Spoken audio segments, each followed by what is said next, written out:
Hello, and welcome to the next episode of the Live Your SPALife show. SPALife is a lifestyle that accepts that accomplishment and harmony coexist. The SPA in SPALife is for SPA is seek power always, that power within you.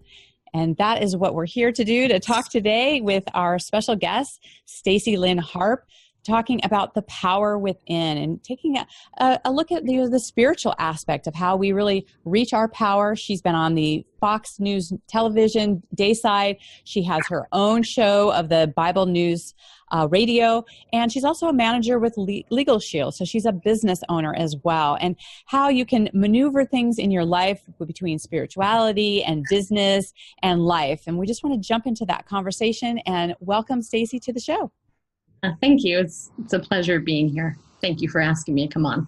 Oh, absolutely. So, with Stacy, a lot of times in this world when people are looking at business, they don't always look at the foundation of their spiritual life. And I know let me know how did that evolve for you and what led you to your show? Those are two big questions. Well, I'd say the first thing is I wasn't raised in the church, so that's one thing. And it was when I was in high school, I joined choir because my family moved around a lot. And I had a friend in there tell me about the Lord, and she shared the gospel with me. And I was very excited to learn about it because I had never heard the message before about what Jesus did on the cross for me. She said he could be my best friend, and I said, that's pretty stinking cool. Story. So, and the reason why, though, is because I was just coming out of a situation where I was being molested for most of my childhood. And so that realization that somebody loved me actually gave me the strength to turn my perpetrator in when I was 14. So I did that and told the Lord, look, if you get me through this, I will do my best to serve you the rest of my life. And I'm 50 now, so it's been a while. Yeah. Well, I commend you for walking that path, and to, it's so much more helpful to have the grounding of faith, right? And we look and see how faith really shapes us and who we are. And, also, as a former police officer, I know what that can be like to go through, the legal system and almost be re-victimized, in having to, share the things that you've been through. So I get that in that path, in doing that. How do you feel that you're, especially not being, we used to call it cradle Catholics. I went to 12 years Catholic school where, it was part of your everyday life, and coming into that, later in, how is it that, did you have any form of faith, growing up, and how did that shift and change for you as you came to know this? Yeah. Well, my mom and dad were married, and my dad was Catholic. My mom went along with being Catholic until there was divorce and abuse and all that, and they got split up. And then my mom left my dad and never brought us to church again. So that was when I was 7. So I don't really remember much before I was 7. I mean, I remember a little bit, but I don't remember a ton. Yeah. And all I remember is that God loved me. That's all I ever knew. But I didn't know him, and that was the difference. That was the difference that my friend Gail taught me, was that God actually wanted to know me personally. And I was like, oh my gosh, really? That's awesome. So she actually introduced the Bible to me, which I never read in the Catholic Church when I was really little. And I started reading it, and I couldn't believe what I was reading. I mean, it flipped my life around. It really did. Right. Well, I know one of the things we talk about here at SPALife is designing your life. And one of the structures that you have is morning rituals, of reading positivity and bringing things into your life. And you have like a personal process that you've got an acronym to. I'd love for you to share a little bit more about that. Yes. So that's get slugged. That's what I call it, actually. And it's an acronym. What it stands for is seek God first. So I usually read the Bible, or I read some type of Christian devotional that goes with that. And then L stands for leadership and lifting other people up. lifting God up and lifting yourself up. So kind of the whole idea of encapsulating lifting people up, which frankly our society doesn't do a whole lot of. I mean, especially as women are around, you know. I mean, I'm going to be honest, a lot of women are catty, and it's like, no, we don't want to lift people up. But I think part of being an effective leader is learning to lift other people up, which is why I like you and what you're doing, because that's exactly what you're doing. Right. Well, and shifting that paradigm, right? I mean, I think we've all had experiences growing up where that cattiness was a go-to. And so what are we doing as leaders to shift that paradigm and to lift women up and to support each other and to shift and change that? So I love that you integrate that into your morning ritual. Mm-hmm. Yeah, thanks. So there's the S.L.U. is understanding, and also unity. Because, the old adage, seek first to understand and then to be understood, we need to do that with who we are as individuals. I mean, we need to understand ourselves. If we don't understand what makes us tick, then I don't know what, it can really mess things up if you really don't understand why you do what you do. Right. And then the unity part comes with learning to understand other people. Like some of my best friends, I'm very conservative, but some of my closest friends are extremely liberal. But yet we have a very unified relationship because of that understanding. So I think it's possible that, you can have a completely different worldview and still have unity. Right. So, well, and one of the things I love about this conversation is that, people are on all different, places in the spectrum when it comes to, faith and religion and, what are the foundation that they do. And, having that understanding and that openness of where people are at, it really does lay the foundation of the principles in terms of, extending that olive branch and really connecting and forgiveness and these foundational things that, regardless of religion, the Bible has been really, I think the first, personal growth book is what one of my friends had referred to as being able to utilize that as a tool. And I remember one of the foundations for my family was faith, family, and friends. That is like for lack of a better word, the tagline of my family, where my dad talks about it all the time, is that, having faith is that foundation to do everything else that you do in the world. So I love how you pull that together. So so what's the G? The G stands for growth. How are you growing? And so what I do is every day, at the end of the day, I go, okay, so what areas did I grow in? And here's an interesting way that you can do that. You can look at the fruit of the Spirit, right? Love, joy, peace, patience, kindness, gentleness, and self-control. Those things. And I often go, okay, what irritated me today? So was it because I wasn't patient enough? Was I not loving enough? Was I not joyful enough? And then I look and I go, that's where I was growing. And so, because there's always growth opportunities, not problems, they're growth opportunities to grow. And I think if you can frame it that way and you look at where you're growing, you're not looking at the negative stuff, which I not do that. Yeah, that's a great perspective to be able to look at that as, we want to grow into, the best version of ourselves and to actually have something to measure that against, like about where did I get a hiccup in my day and where did that look at? I love the expansiveness of that, to be able to really look at, not just living by default, right? This is where we talk about in SPALife about designing your life. And part of that design is to be intentional about how we're looking at our day. What are the tools that we're utilizing? And I love that you're using, your faith and these foundations as a tool to really guide your life, as a way to really give you a foundation to help guide you. I mean, how many times, people will feel lost in their life and have no tools and don't know where to look and to have that. So what a great way to utilize that resource. So thanks. Perfect. Yeah. So, and D stands for discipline, and something else at the moment I can't remember.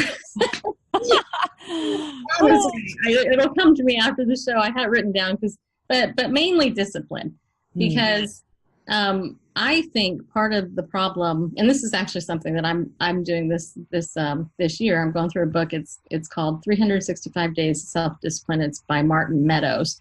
It's this thick. It's It's like 700 pages thick. And the whole idea of the book is that every day you read it, and he gives you an idea of how to, it's basically self-control, self-discipline, putting off the easy stuff and intentionally embracing the hard stuff. It's about resilience, as you all know. I mean, you know that better than me, probably. So many people fail to realize their potential. They don't realize that they can do whatever it is they actually put their mind to, but they don't because they're mediocre and they're undisciplined. I mean, how many people get master's degrees? How many people get through college? How many people are entrepreneurs? Right. It's not for whims, right? I mean, you have to sacrifice stuff. You have delayed gratification. And it's basically saying, look, it's all about delayed gratification, really, is what self-discipline is really about, if you think about it. Right.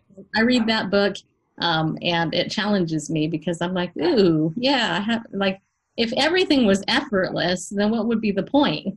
Right. So give us an example, like what would be something that out of the book? He used an example recently in one of the things that I read about a woman being pregnant. So, a woman, like every woman who's pregnant has to go through 9 months, generally speaking. I mean, we know there's exceptions. I was actually born almost 2 months early, but generally speaking, for all of you technical people out there, a pregnancy for a woman is 9 months. Okay, you have to go through that process and then give birth. There's no getting around it, right? But there are people who will try to get around the actual process of doing something without having to go through the process. You ever heard of get rich quick scheme? I mean, that's a perfect example. Somebody's trying to rip you off or say you can get rich super fast as opposed to actually putting in the grit and the work, Right. So that was an idea. Yeah. And yeah, go ahead. I was just going to say, it reminds me of the quote that says that the only place that success is before work is in the dictionary. Right. And I want to say that might have been Zig Ziglar that had said that.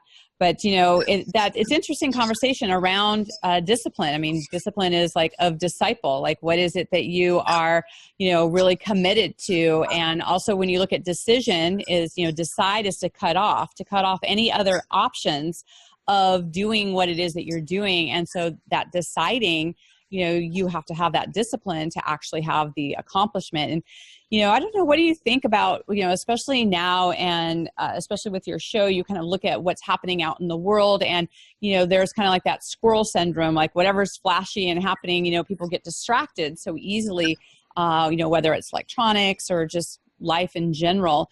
What do you think are some of the things that help people stay on their path and to have those disciplines and to really create traction to do the things that they're here to do? Death does. Seriously, in all seriousness. I mean, I woke up this morning, I found out one of my friends died yesterday. She was 55, had cancer, stage 4 lung cancer. I counseled her kids for a decade. And I think the older that you get, the more you realize that wisdom is in the house of mourning. That's a proverb, by the way, but it really is true. And I think that if you have that focus and you understand that, the end is going to come for all of us. Sometimes it's like that. Sometimes it's long and drawn out. Right. That will prioritize whatever it is that you do. And it's sad because I see a lot of people kind of flittering their life away and not really doing anything to really make a difference in anybody's life. It's tragic to me because I think that God put us all here for a specific reason. You can only fulfill your purpose. I can only fulfill mine. So I think death is really the answer to that question. Right. Well, what's interesting about that, one of my mentors actually mentioned that the things that will shift our life are the 3 Ds. And it's disease, divorce, or death. And those major event type things that happen have you look at the world in a different way and to shift what you're doing. And when it's literally confronted in your face, you really have a choice to make. Like, is this it? And I mean, I remember with one of my last cases that I had, it was a death of a child. And it really, I can see that as a pivotal point of when I made shifts of how I was in relationship, how I was being with my children, what I was doing in my life. It was really, interestingly enough, that death was the birth of my business and me doing things of what I'm doing in the world and why I'm so passionate about it. So I love that you bring that awareness because, we never know what are the things in our life that are going to pivot and make a decision and have that happen. And I think when we can look at discipline in a way that there's a deeper purpose behind it, that there's things that fuel us in it, because sometimes the day-to-day, it can be easy to get distracted and forget why we are here or what our bigger purpose is and does it all matter and, all of these type of things. And so, so what are some of the ways that you utilize discipline to do some of the things that you're here to do as part of your purpose? Well, I think the other D was development. So, so it's the same thing. So what are some of the things that I do? Well, I'm a retired therapist. So when I went, it took me 13 years to get through graduate school, through college. So I started, from the beginning, and it took me 13 years. And part of the reason it took so long is because I have a little bit of a learning disability. And I was going through a lot of really hard stuff at the time it took me to go through that. And so what helped me through is, number one, gaining a community of people who are supportive. And I think a lot of people isolate themselves. They don't allow themselves to be part of a community. And I'm guilty of that, totally guilty of that. I wished I wasn't guilty of it, but I know now how dumb I was back then. Right. So it's important to have the community. So I have the community, but I also learned in my therapeutic training to make sure that I'm always filling my cup up first, because I can't give out, which is why I spend every morning spending at least an hour, sometimes two. In all honesty, it's usually closer to 2 every day, reading, taking things in, because I do a show 5 days a week. And, that content isn't just go poof, oh, here it is. There's a lot that I'm giving out there. So it's building that community, building that discipline, and frankly, learning to be still and listening. And not just to, my inner voice, but to what I'm reading, what other people, have shared in their words. In fact, I heard somebody say something, I think it was yesterday. They were saying that, when somebody takes the time to write a book, you're actually reading their inner thoughts, and you're listening to them, and you're taking part of who they are into you. And I always thought, I love reading. I'm a bibliophile. I've read my whole life. And I always think the best education is a book. I don't care if the book is $100, it's still worth it. You know what I mean? Because it took 5 million hours for that person to write it, edit it, put it out and all that. Right. So I think I'm thinking of our dear friend, Vicki, who's writing 12 in a year. And it's just, that is such an amazing goal that she has with her commitment to have, personal growth in the world and to people have a resource. And you were talking about like community. It's interesting how it all comes full circle because we met in her community, and so it's interesting. Yeah, well, and having a good mentor too. Vicki is my mentor and I love her. It's so funny because everywhere I go, everybody knows I love Vicki, but she met me at a point in my life where I needed somebody to help me up. And she was actually, frankly, the first person that told me I was a leader. And here I am, I've accomplished all this stuff. And she's the one that started giving me stuff to read. Here, read this, read that, read this, now do that. And I'm like, okay. And trust me, I got mad at her quite a bit. Various things. She slapped me probably a couple hundred times easy.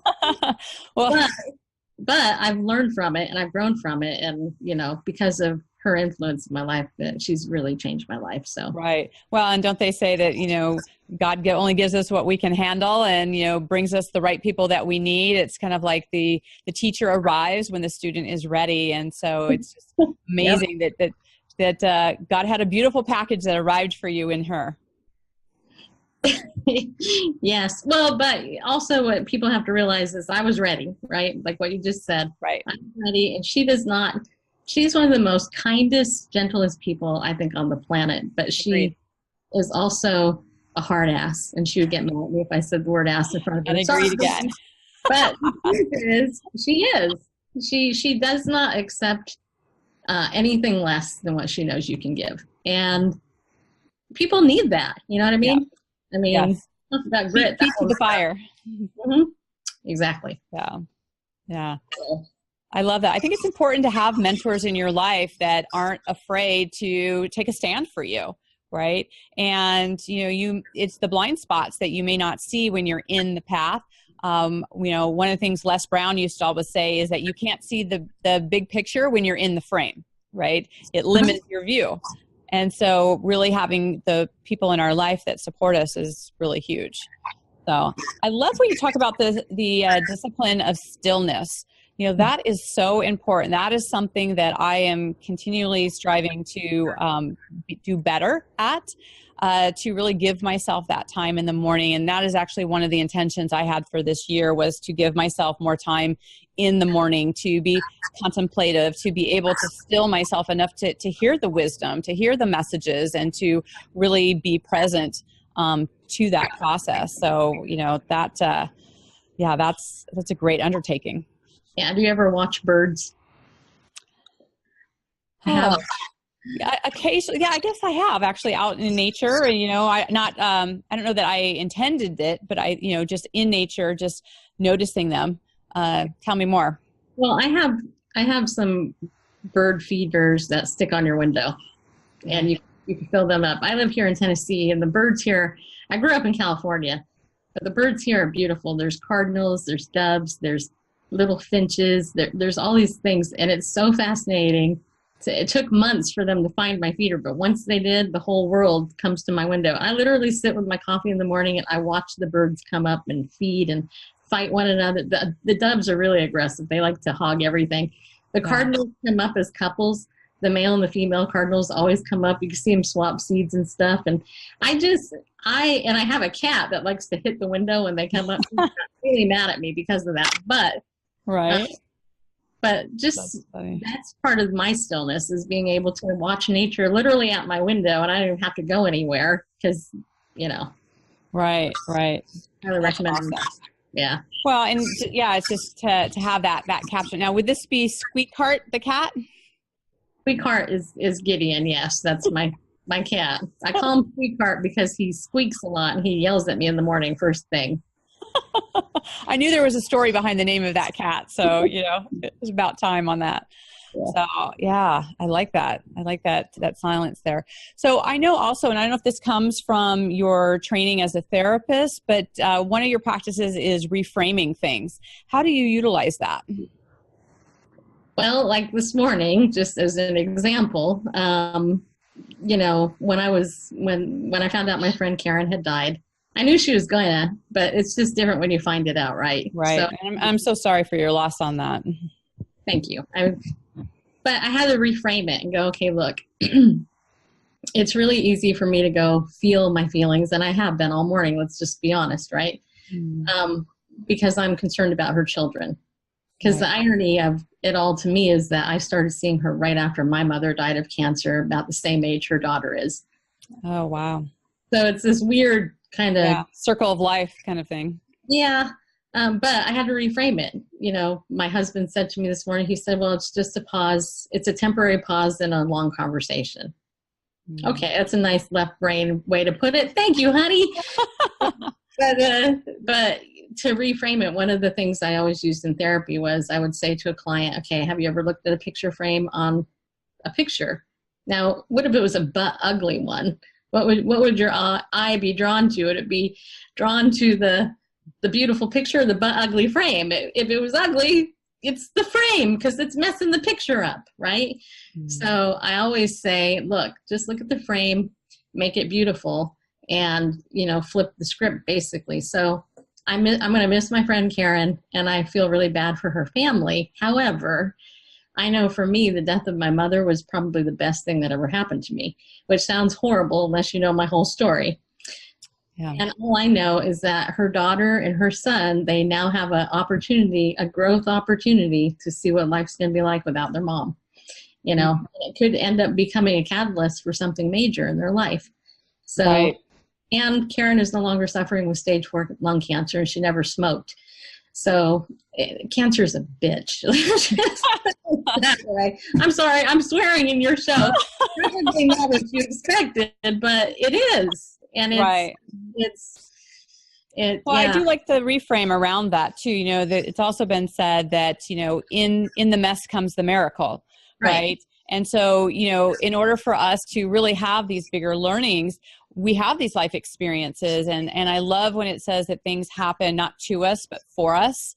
Mm-hmm. And when you really look at it from that reframe, from a different perspective, you can really look at, you know, how is this serving me? What can I take out of this? Because even if things look, you know, horrible all around, there is a message in there. There is a purpose that, you know, opens up at least a little bit of light that you can move through, that can just kind of go to the next, you know, version of yourself. And that's part of that exploration of us being here, is to have those experiences and to be able to move through life much more easily. And speaking of easily, one of the things we share a book of with Mel Robbins about the 5-second rule. And you had mentioned about you were utilizing that. You know, for those of you who've not read this book, it is a great tool about, you know, moving beyond procrastination, is to just, you know, make a declaration that you're going to do. So as soon as you think of something, you're going to do it within 5 seconds.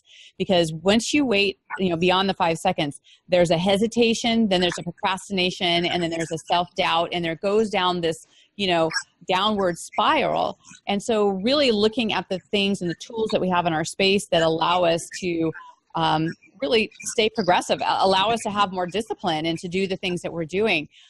In what ways do you utilize that tool in your life? Well, that one, it's funny because I was just on a training with LegalShield, and they were just using that book as well. That's a great book.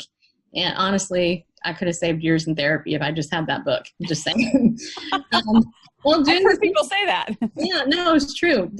Doing this interview, I'm in my heart, I don't feel like it. But honestly, I know that me being real, sharing the hurt, the experience will help somebody. Right. Yeah, I agree. You know, all of the things that, you know, happen in our life. Well, it's when I first retired from the police department. You know, I didn't share with anybody that I was in the department. I wasn't really sharing stories. I kind of looked like, oh, that was, you know, a nice little packaged part of my life, and, you know, just leave it back there. And there just became more and more situations where people were asking about it, particularly some of my undercover experiences, and how, you know, it was, someone actually mentioned to me that it was actually being selfish to not share those experiences that could help women feel safe, to have access to their power, to be able to do something with that I was given those experiences to share. And it was just a reframe, right? It was a different way of looking at it, because the part of me was just like, how are these experiences going to support people? And especially times where I felt like it could harm people. And that was my biggest concern. And it was one of the reasons why I had delayed even considering a book, was I don't want to negatively impact someone's life. I mean, I saw it firsthand. By sharing these stories, is that really supporting people? Is it really, you know, helping them?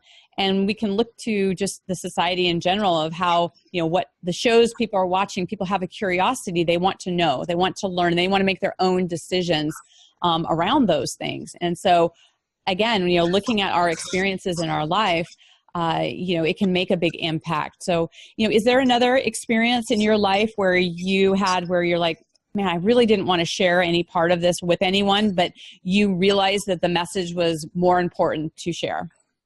That's a good question. Well, I'm thinking, because that's a big question. Right. Well, I don't, well, that's a big question. See, that's a big question. I'm not used to being questioned. Well, let me say one thing that I want to say to you first. You're humble. You're a humble woman. Okay. And the reason I say that is because this morning I got this phone call from a guy who I met last year at a conference I was at. the guy's a millionaire. He owns a gazillion radio stations in the middle of the country. He started tuning into my show, and out of the blue, he called me this morning. Never does this, right? He calls me up. He said, I don't know why, but I want to call you this morning. And he called me to encourage me, which that never happens, okay? Just saying that. First of all, it never happens that somebody that could actually advance me would call. But he called me and he told me this. He said, the thing that struck me about you is that you're a woman of many talents, but you don't know it because you're so humble. And I laughed when he said it. He goes, there you go again, being all humble, but you are too. And I recognize that because there's something, I mean, you take what you did for granted, right? Mm-hmm. Just like I took exposing my perpetrator at 14 years old for granted. That was a big deal. Very big deal. Looking back now, and my mom forced me to recant it. So not only did I sit in front of a cop like you know, who knew I was lying through my teeth about it, but because my mom was starting to kill me, but I recanted it, you know, and he got off. He spent the rest of his life outside of bars when he was given 25 years. So that, and I wouldn't normally share that because I don't like to talk about that. I don't see myself as a hero, but I believe you're a hero or heroine in so many ways because I know I couldn't do what you did. There'd be no way. So I think there's with people who are really truly servants and they really care about people, I think that there's a real genuine humility. It's not like you're walking around going, look at me, I'm so awesome, you know, and you're pulling your shirt off and look superwoman. No, it's just who you are. And I think that that's commendable. Well, thank you. The reason Lynn called me was so I could tell you that because, you know, just saying. Oh, thank you. I appreciate that. You know, it's, you know, when we're here for a bigger purpose and we're here to serve and we're, you know, sharing whatever it is that we share, you know, there are times that we wonder, like, you know, is it matter? Like, does it have impact? And, you know, and that's when you get those calls, right? That was a divine call that you received because, you know, let's face it, when we do this takes a lot of time to do these shows and to connect with people and make sure that people get value and just that they have a variety of people in our life, you know, and to not be concerned about judgment about like why is that person on the show? Why is not that person on the show? Just all these things that happen. And I just believe that everyone is here to lift up people and to be in that space of service. And anytime we can actually raise someone else up, it does raise up, you know, the level, the boats of all, you know, everyone raising up together. And so it's important to, one, have these conversations, and two, to lift each other up because it can, you know, when you're in the trenches, it's sometimes challenging to see like, now, why did God want me to do this? Yeah. I totally get it. I do. And it's weird because you don't see it. God gave me a picture. You remember when the Oklahoma City bombing took place years ago? And the picture that we all have as of the fireman with the baby, you know what I'm talking about. Because everybody, it was flashed all over the thing forever, right? Well, that building had a whole bunch of people under that rubble. And we saw the rescue of the people coming out one by one. We would see like pictures and they'd have the flashlight with the rescuer in there and were slowly removing the rubble. And one by one, the bricks would come back and everything. And eventually somebody would come out and everybody would applaud, yay, and everything. But they didn't understand the magnitude of the devastation of that until they were able to walk farther away to look at it. And I think that's what our emotional healing is. I think our spiritual life, all dimensions of our life, I think that we have that type of rubble all over us, and daily we're trying to get through it. Right. And when we have that victory, there are going to be some people who are going to help you out. Let's be honest, there's going to be some people that are going to take the rock and while you're there, and they're going to put another one on top of you because they're trying to save themselves and they don't want to help you, right? So I think it's more noble to kind of help other people, you know. Like, hey. Right. Well, you know, and speaking of, you know, the rocks, you know, they're the environment. Like, what have we created around us? And that actually reminded me, one of the questions I love to end with and share with is because our environment has such an impact, you know, we feel differently in our bedroom versus our office and our kitchen. So I always like to ask my guests, what is your favorite room in your home and why? My favorite room. I would have to say it's downstairs, on my couch, looking out my front window where my birds are, because God brings the birds. But also my husband makes fun of me because I tend to build a nest around myself. Like if you could see outside this box, you'd see papers. And he laughs because he does the same thing. We just kind of, we live and there's stuff all around us. And it's not like a conscious, like, hey, I'm going to build a nest, but there's just something about it. I have my dog, he jumps up there and he cuddles with me as I'm working and stuff. So being able to see the nature though, and the bird feeder is honestly one of the reasons why it's my favorite.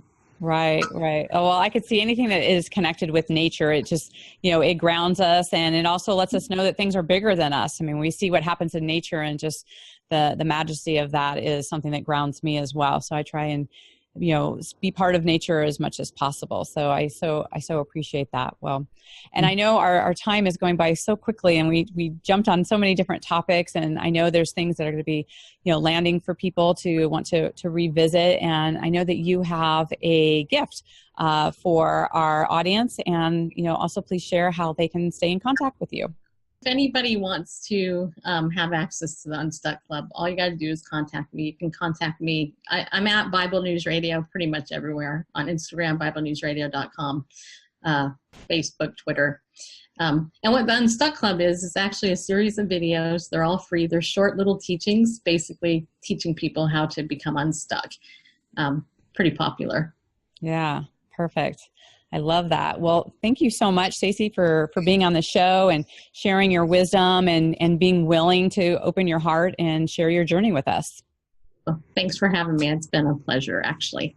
Thank you so much. And for our listeners out there, I just want to thank you so much for your most valuable resource is your time. And we do not take that lightly that you are joining us here. And we hope that there's one part of you that you heard something differently. We would love for you to put in the comments, what is your takeaway? What's something that you're going to shift and change? You know, is it something around, you know, being more disciplined on something? Are you going to be looking at life more differently than you are now? We'd love to hear that in the comments, and please tag both Stacy and I. We'd be happy to answer any of your questions and to support you on the next level of your journey. We will have the links to the Unstuck Club and also my Life Reset Quiz. You can get that at liferesetquiz.com. That will be in there as well to give you awareness of having the tools that can support you on the next level of your life. And as we are building community, really it takes a village to do our bigger work in the world, whatever that path is for you. To please subscribe here and to please share. We want to get the word out to people to have these kind of positive conversations. There's so much negativity out in the world, and anytime we can come together and have deep conversations where we can hear each other and understand where they're coming from makes our world a better place. So please subscribe, please share, please put in any comments that you have. We'll be happy to connect with you. And as always, live your spa life. Bye for now.